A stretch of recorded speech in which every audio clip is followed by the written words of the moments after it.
Di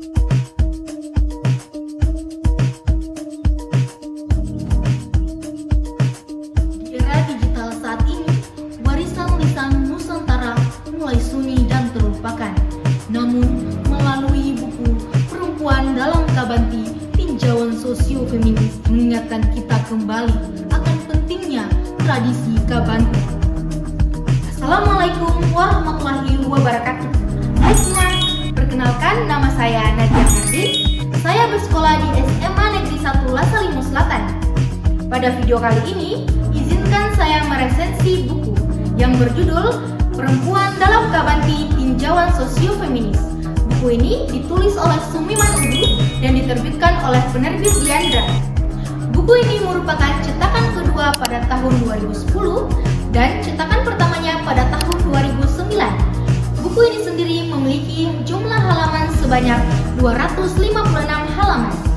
Perempuan dalam Kabanti. Dari judulnya saja sudah sangat menarik, bukan? Buku ini menjelaskan tentang citra dan peran perempuan serta budaya Buton Wakatobi dalam tatanan sastra klasik Buton, yaitu Kabanti. Tapi apa sih Kabanti itu? Nah, di dalam buku ini menjelaskan Bahwa Kabanti merupakan kesenian yang berupa nyanyian rakyat, syair, atau puisi yang dihaturkan secara lisan oleh masyarakat Buton. syair-syair Kabanti seringkali mengandung nilai-nilai kepahlawanan, moral, dan sejarah. Tapi tidak sedikit pula terdengar suara perempuan di dalam syair Kabanti.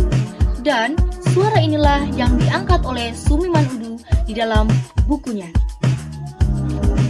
Melalui analisis pendekatan sosio-feminis, penulis membongkar konstruksi peran perempuan dalam syair-syair Kabanti.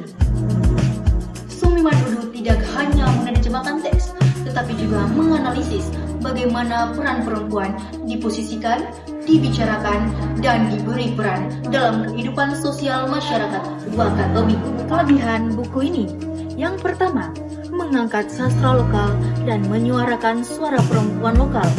Jarang ada kajian yang mendalam tentang Kabanti yang ditulis secara mendalam dan sistematis seperti buku ini.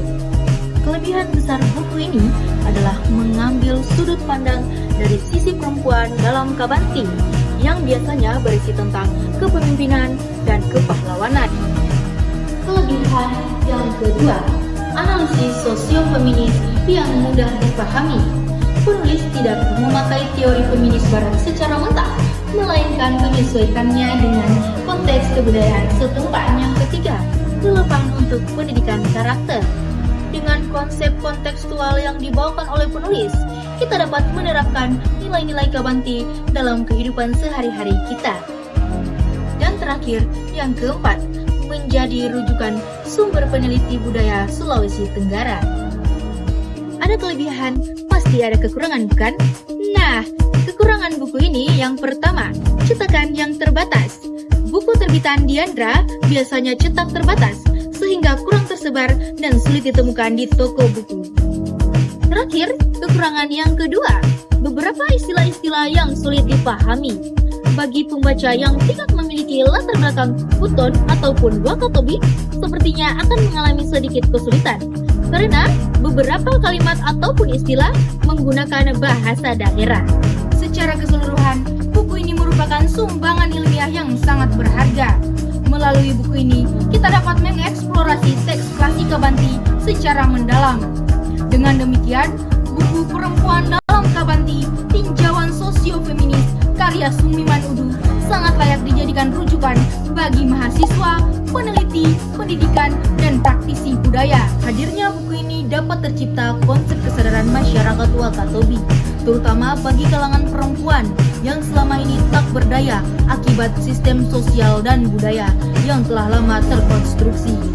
Sekian resensi dari saya Nadia Hardin. Salam literasi. Wassalamualaikum warahmatullahi wabarakatuh.